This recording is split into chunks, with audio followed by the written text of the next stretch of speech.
संक्रमण की रफ्तार अब डराने लगी है। 24 घंटे में संक्रमण के जो आंकड़े आए हैं वो बहुत ही डराने वाले हैं। 24 घंटे में देश में 354 लोगों की मौत कोरोना वायरस की वजह से हुई है। 24 घंटे में 53,480 नए केस मिले हैं, जबकि 41,280 लोग ठीक हुए हैं। एक्टिव केस की बात करें तो इस वक्त देश में कोरोना के 5,52,566 एक्टिव केस हैं। तो पिछले 24 घंटे का अपडेट आपको बता देते हैं। जो कोरोना के नए केसेस हैं वो हैं 53,480। ठीक होने वालों की संख्या है 41,280 और मौत का आंकड़ा अब बढ़कर हो चुका है 354।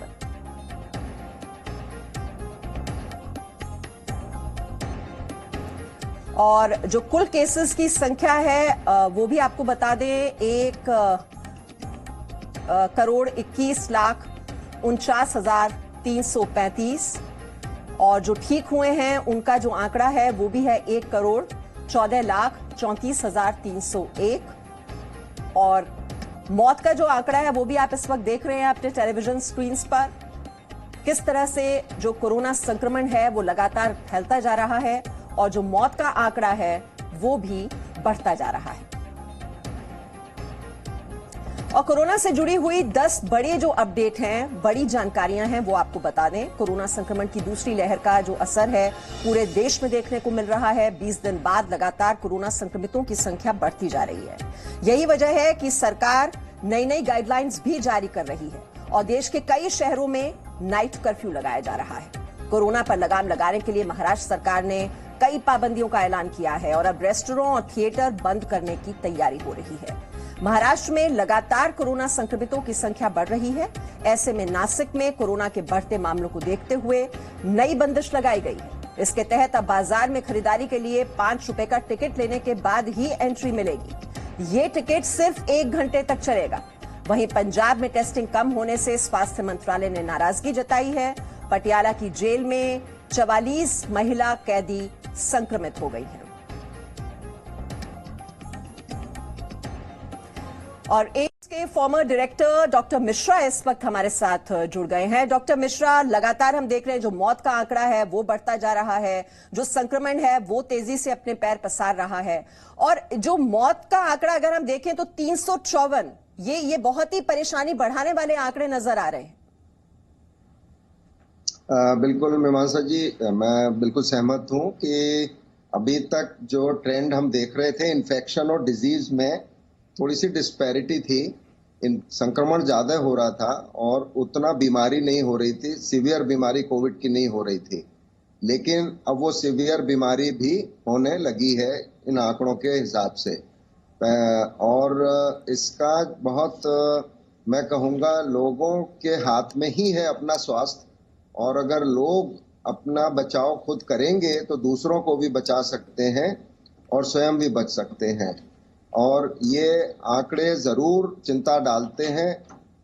पिछले 24 घंटों में थोड़े से आंकड़े कम आए हैं संक्रमण के, वो अपने में थोड़ी तसल्ली जरूर देते हैं, लेकिन बढ़ेंगे तो और लोगों की वजह से ही बढ़ेंगे वो। अब इस समय जो मुख्य कारण हम लोगों ने पिछले 3 हफ्तों में देखा है उसमें यही मुख्य कारण है कि लोगों ने ये मान लिया था और ये जो प्रिकॉशंस मास्क वाला है ये सबने बंद कर दिया था। चाहे वो पब्लिक ट्रांसपोर्ट में चल रहे हो, चाहे वो इलेक्शन रैली में जा रहे हो, चाहे वो काम पे जा रहे हो, चाहे वो शॉपिंग के लिए जा रहे हो, स्कूल कॉलेजेस में, पब्लिक ट्रांसपोर्ट में, तो लोगों को ये लगने लगा था कि कोरोना समाप्त हो गया, कोविड समाप्त हो गया है। और वैक्सीन चूंकि आ गई थी, हालांकि वैक्सीन आने का कोई बहुत मतलब नहीं था क्योंकि अभी तो फेज 1 में ही चल रहा था वैक्सीनेशन और फेज 2 1 मार्च से शुरू हुआ है। तो ज्यादातर लोगों को तो वैक्सीन अभी लगी नहीं है, केवल हमारे यहाँ 6-6.5 करोड़ लोगों को वैक्सीन लगी है।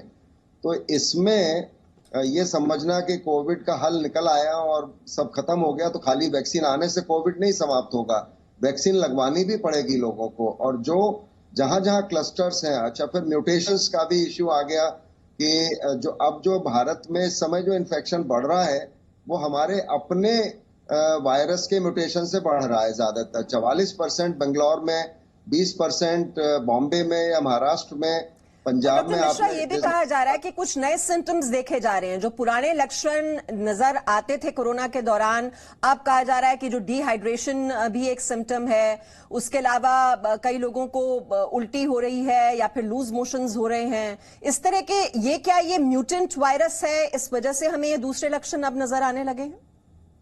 नहीं मीमांसा जी, देखिए नोजिया वॉमिटिंग पहले भी थी और लूज मोशन भी थे, diarrhoea, there were number of patients who were presenting with GI symptoms, तो जिसमें नोजिया वॉमिटिंग और डायरिया हो रहा था। और दूसरी बात ये है कि मुख्य लक्षण अभी लार्जली वही हैं, मतलब मुख्यतः वही है। बुखार आएगा, आपको खांसी होगी, और उसके बाद जो भी लक्षण है आपका, हो सकता है कि स्मेल चली जाए, हो सकता है भूख लगना बंद हो जाए। तो ये बीमारी के सिम्टम्स होते हैं, किसी भी वायरल इन्फेक्शन के होते हैं, और वही इसमें भी हो रहे हैं। और किसी को बहुत सिर में दर्द हो जाता है, शरीर में दर्द हो जाता है, मसल्स में बहुत ज्यादा पेन होता है, वीकनेस, कमजोरी बहुत होती है, हर एक को नहीं होती। इसीलिए इसका जो स्पेक्ट्रम हम पिछले 1 वर्ष से आपके साथ भी बहुत बार चर्चा की है, स्पेक्ट्रम इसका इतना लंबा है, फैला हुआ है कि एक तरफ लक्षण रहित लोग हैं, दूसरी तरफ गंभीर बीमारी से ग्रस्त लोग हैं। और यही मैं कहूंगा, जो सुपर स्प्रेडर्स की हम बात कर रहे हैं कि अब लोगों को हो रहा है, जो यंग लोगों को, वो सुपर स्प्रेडर्स माने जा रहे हैं। उनको बीमारी उतनी घातक नहीं हो रही है, गंभीर नहीं हो रही है, लेकिन वो दूसरों को बीमारी देने में सक्षम हैं और प्रिकॉशंस नहीं ले रहे, इसलिए बीमारी फैल भी जल्दी रही है। और ये म्यूटेंट वायरस का ये जरूर चरित्र है कि पहले ओरिजिनल वायरस से ज्यादा इन्फेक्टिव है ये। इसका जो रिप्रोडक्शन रेट है, बेसिक रिप्रोडक्शन रेट जो हम बोलते हैं, R0 होना चाहिए, वो 1.65 है, जिसका मतलब ये होता है कि 10 संक्रमित लोग 16 और लोगों को बड़ी आसानी से इन्फेक्शन दे सकते हैं, और इस तरह से ये मल्टीप्लिकेशन होता है। लेकिन अभी भी मृत्यु दर उतनी अलार्मिंग नहीं है, हालांकि बढ़ी है पिछले 2 हफ्ते में। पहले बहुत कम हो रही थी, 275 हुई, अब आपने जैसे बताया 350 से ऊपर चला गया मृत्यु। तो ये लोग न समझे कि इसमें मृत्यु नहीं होगी, इसमें गंभीर बीमारी होने से मृत्यु दर बढ़ सकती है और बढ़ रही है जी। इसलिए लोगों को प्रिकॉशन लेना, और सबसे आसान और सस्ता तरीका है मास्क और मास्क। सोशल वैक्सीन अभी भी, चाहे वैक्सीन लग भी जाए। जो बात आप कह रहे हैं, दरअसल लापरवाही दिखाई दे रही है और उसी का ये असर हो रहा है कि ये संक्रमण फैल रहा है। और सबसे ज्यादा जो प्रभावित राज्य है इस वक्त वो है महाराष्ट्र। और मुंबई से इस वक्त हमारी संवाददाता रुचा वजह इस वक्त हमारे साथ हैं। रुचा, हम जो देख रहे हैं कि जो लापरवाही दिखाई दे रही है, मास्क का इस्तेमाल नहीं कर रहे लोग, हालांकि नाइट कर्फ्यू भी वहां पर लगा दिया गया है और कई जगह थिएटर भी बंद करने की बात हो रही है, लेकिन क्या क्या चीजें बंद होंगी, ये कहीं ना कहीं नागरिकों को भी तो दिखानी पड़ेगी अपनी जिम्मेदारी। जिस अनुशासन का परिचय वो कुछ दिन पहले दे रहे थे, वो अब उन्होंने दिखाना बंद कर दिया है। मीमांसा, सही बात है। अभी देखा जाए तो नागरिक सीरियस नहीं है। फिर से अगर लॉकडाउन लग जाए तो क्या होगा, भारी नुकसान होगा। लेकिन नागरिक जब तक सीरियस नहीं होंगे तब तक ये केसेस बढ़ते ही रहेंगे। अभी मैं सिद्धिविनायक मंदिर के बाहर खड़ी हूँ। आप देख सकते हैं, आज बता दें कि आज संकष्टी चतुर्थी है। तो ये मुंबई का बड़ा प्रसिद्ध मंदिर है सिद्धिविनायक, जहाँ पे कई भीड़, बहुत लगातार भीड़ लगी रहती है हर घंटे यहाँ पर। लेकिन आज देख सकते हैं कि यहाँ कोई नहीं है, बहुत कम लोग यहाँ पे आज आ रहे हैं। तो कहीं ना कहीं कुछ जगह नागरिक या मुंबईकर जो है वो पालन कर रहे हैं, घर से बाहर नहीं निकल रहे। तो कहीं दूसरी अगर और देखा जाए तो बहुत ऐसे एजेड भी लोग हैं, नागरिक है, जिन्होंने बाहर नहीं निकलना है लेकिन फिर भी वो निकलते हैं। मॉर्निंग वॉक हो, जैसे हमने दिखाया था, मॉर्निंग वॉक के लिए बहुत ज़्यादा लोग निकलते हैं, मास्क कोई नहीं लगाता है। या वेजिटेबल मार्केट जो है दादर का या बाकी और का, वहाँ पे सोशल डिस्टेंसिंग मेंटेन नहीं होता है। तो ये जो केसेस बढ़ते जा रहे हैं, ये इसके लिए नागरिक ही जिम्मेदार है। और अगर लॉकडाउन हुआ तो उसके लिए भी नागरिक ही जिम्मेदार रहने वाली है। बता दें कि अभी सरकार ने लॉकडाउन का एक रोड मैप भी बनाया हुआ है। तो अगर केसेस ऐसे रहे तो वो रोड मैप के जरिए लॉकडाउन लग सकता है। कल हेल्थ मिनिस्टर राजेश टोपे जी ने एक बात बताई है कि अभी तो सिर्फ नाइट कर्फ्यू लगा है, वो भी रात के 8 से सुबह 7 बजे तक। लेकिन अगर ऐसा ही रहा तो धीरे धीरे ये निर्बंध और कड़क होते जाएंगे, फिर वो होटल बंद हो जाएंगे, थिएटर बंद हो जाएंगे, लोगों का बाहर निकलना मुश्किल हो जाएगा। ऐसी चेतावनी अभी उन्होंने दे चुके हैं। लॉकडाउन किसी को नहीं चाहिए, ना ही सरकार को चाहिए, ना ही लोगों को चाहिए, लेकिन फिर भी अगर लोगों ने सावधानता नहीं बरती तो लॉकडाउन के और महाराष्ट्र। और इस वक्त रायपुर से रजनी ठाकुर भी हमारे साथ जुड़ गई हैं। रजनी, वहां पर प्रशासन की ओर से क्या क्या पाबंदियां लगाई जा रही है? जी, जिस तरीके से छत्तीसगढ़ में मामले बढ़े हैं उसके बाद छत्तीसगढ़ सरकार ने नाइट कर्फ्यू का फैसला लिया है और इस वक्त छत्तीसगढ़ के 16 ऐसे जिले हैं जहां पर नाइट कर्फ्यू लगाया गया है। इन 16 जिलों में 10 ऐसे जिले हैं जहां पर नाइट कर्फ्यू रात के 9 बजे से लेकर सुबह 6 बजे तक रहेगा और बाकी के जो 6 जिले हैं वहां रात 8 बजे से लेकर सुबह 6 बजे तक का समय दिया गया है। इसके साथ ही 20 जिलों में इस वक्त धारा 144 लगाई गई है। छत्तीसगढ़ की अगर हम बात कर लें तो इसकी सीमा 5 राज्यों से लगती है जिसमें महाराष्ट्र भी शामिल है और इस वक्त देश भर में अगर सबसे ज्यादा कहीं संक्रमण देखने को मिल रहा है तो वो महाराष्ट्र में देखने को मिल रहा है। हालांकि इस स्थिति को छत्तीसगढ़ की सरकार ने पहले ही भांप लिया था और इसे देखते हुए ये निर्देश दिया गया था सभी जिलों के कलेक्टरों को, खासतौर से सीमावर्ती जिलों के कलेक्टरों को, कि दूसरे राज्यों से आने वाले लोगों की मॉनिटरिंग की जाए। लेकिन उसके बाद भी आंकड़े लगातार बढ़ते चले जा रहे हैं। छत्तीसगढ़ में अब तक सबसे ज्यादा अगर किसी दिन मामले सामने आए हैं तो पिछले साल मार्च में आए हैं जिसकी संख्या 3,896 थी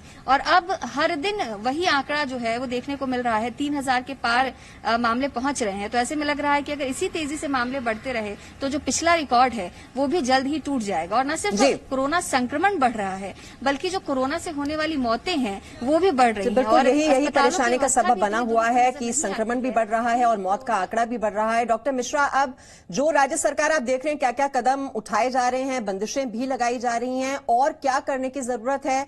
और जहां तक कि वैक्सीनेशन की बात है, जो एक लक्ष्य सेट किया गया था उससे तो अभी हम कहीं पीछे हैं।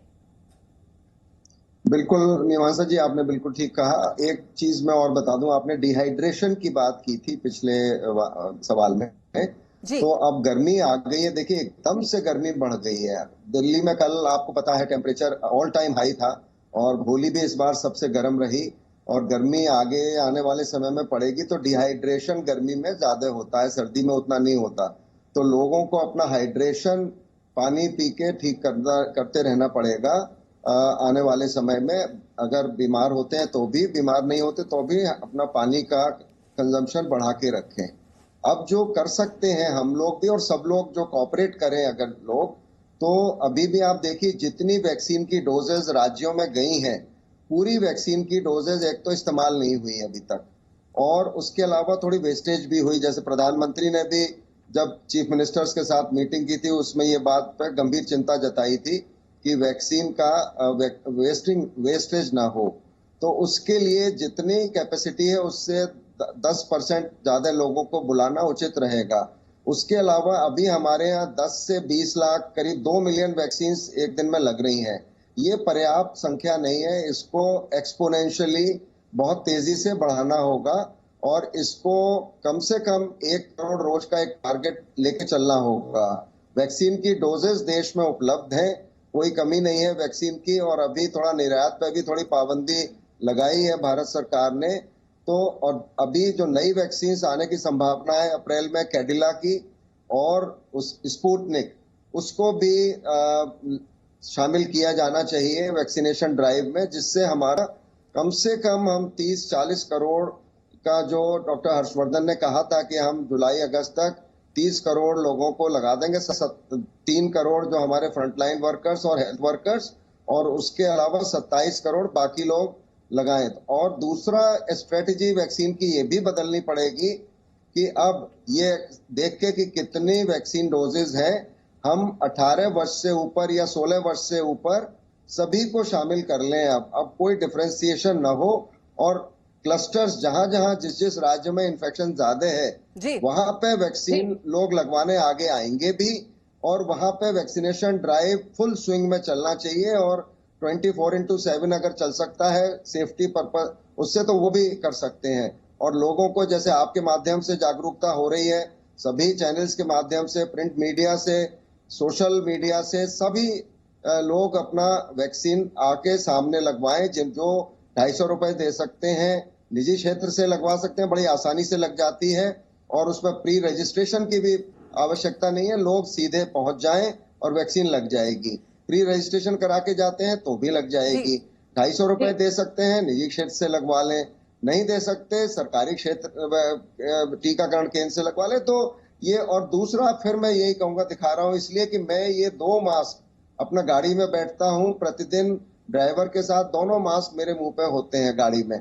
और फिर हॉस्पिटल में अभी दफ्तर में अकेला बैठा हूं तो मैं नहीं निकाल रहा। ओटी जाता हूं, तीसरा और लगा लेता हूं इसके ऊपर से। कोई ऑक्सीजन की कमी नहीं होती है। बिल्कुल डॉक्टर मिश्रा, बिल्कुल सही कह रहे हैं आप कि देखिए सरकार की ओर से एक कदम उठाना ही पड़ेगा कि वैक्सीनेशन की रफ्तार बढ़ानी पड़ेगी और जो उसका दायरा है उसको बढ़ाना होगा। अभी तक जो एक रिस्ट्रिक्शन लगी हुई थी कि 60 से ऊपर, अब तो 45 से ऊपर जो है वो 1 अप्रैल से वो भी खुल गया है।